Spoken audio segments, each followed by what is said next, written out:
अस्सलाम वालेकुम दोस्तों, मैं हूँ राजा आराई और आप देख रहे हैं राजन फूड टीवी। दुनिया में हर कोई अमीर पैदा नहीं होता, गरीब पैदा होना बड़ी बात नहीं बल्कि गरीब मरना खुद पे जुल्म है। आज मैं आपको एक ऐसे पाकिस्तानी के बारे में बताने वाला हूँ जो एक गरीब घर में पैदा हुआ और जापान में जाके मेहनत की, नाम और पैसा दोनों ही कमाए। सेठ आबिद के बाद राना आबिद भी पाकिस्तान की अमीरों की लिस्ट में शामिल हो चुके हैं। आइए उनकी जिंदगी की मोटिवेशनल और इंस्पायरेशनल स्टोरी आपके साथ शेयर करते हैं। उससे पहले सब्सक्राइब कीजिए राजन फूड टीवी को और बेल आइकन भी प्रेस कीजिए ताकि नई आने वाली वीडियोस आपको बआसानी मिलती रहें। राना आबिद हुसैन का पाकिस्तान के मशहूर सिटी फैसलाबाद से ताल्लुक है और ये एक गरीब फैमिली में पैदा हुए। बचपन से इन्हें शौक था कि किसी फॉरेन कंट्री में जाएं और पैसा कमा के खुद भी अच्छी जिंदगी गुजारें और अपने गरीब खानदान की कफालत भी करें। राना आबिद हुसैन ने सिर्फ मिडिल तक तालीम हासिल की और 17 साल की उम्र में जापान जाने का फैसला किया। ना ही इनके पास पैसे थे और ना ही इनके घर वाले अफोर्ड कर सकते थे कि इन पे इतनी रकम लगा के इनको जापान भेजा जाए। जैसा कि हम अक्सर इंटरनेट पे देखते हैं, पाकिस्तान के नौजवान लड़के अपनी जिंदगियां दांव पे लगा के गैर कानूनी तरीके से डोंकी लगा के किसी दूसरे मुल्क जाते हैं।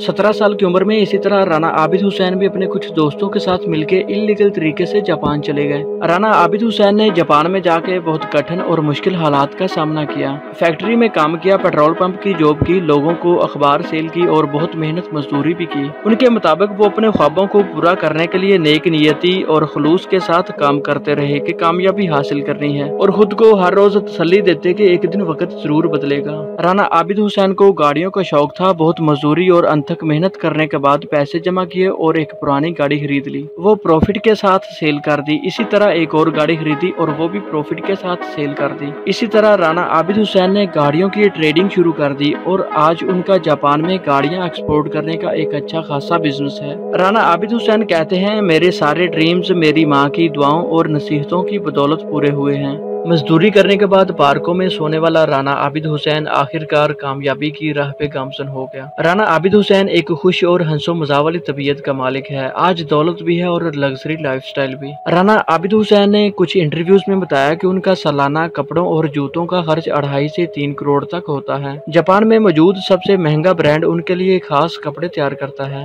जापान में लुई विटोन ब्रांड के ये खास कस्टमर हैं। राना आबिद हुसैन के घर के गैराज में मशहूर ब्रांड्स की गाड़ियां जैसे कि लेक्सिस, फेरारी और लैम्बोर्गिनी हर वक्त मौजूद रहती हैं। लेक्सिस कंपनी ने उनके लिए एक खास गाड़ी भी तैयार की जिसके ऊपर मुनफरिद टैटू बना हुआ है जिसकी कीमत 8 करोड़ से भी ज्यादा है। राना आबिद हुसैन के गाड़ियों की एक्सपोर्ट के काम का अंदाजा इस बात से भी लगाया जा सकता है कि ये जापान के मशहूर ब्रांड हीनो के ट्रक दूसरे मुल्कों में एक्सपोर्ट करते हैं। इसी वजह से राना आबिद हुसैन जापान में गाड़ियों की एक्सपोर्ट के डायरेक्टर भी बन चुके हैं और इस डायरेक्टर की पोस्ट पे उनकी 15 लाख से ज्यादा सैलरी है। राना आबिद हुसैन अपने लग्जरी लाइफस्टाइल की वजह से जापान में एक सेलिब्रिटी की हैसियत रखते हैं। यहाँ तक कि उनका शुमार जापान के बड़े बिजनेसमैन लोगों में होता है और सिर्फ यही नहीं, उन्हें मुख्तलिफ पार्टीज और तकारीब में स्पेशल गेस्ट के तौर पे इनवाइट भी किया जाता है। मिडिल पास राना आबिद हुसैन पाक जापान बिजनेस काउंसिल के प्रेसिडेंट भी हैं और जापान में रहते हुए भी पाकिस्तान का साथ देते हैं। मुख्तलिफ एनजीओज को चैरिटी और फंडिंग करते रहते हैं। अल्लाह पाक भी ऐसे ही इंसान पे मेहरबान होता है।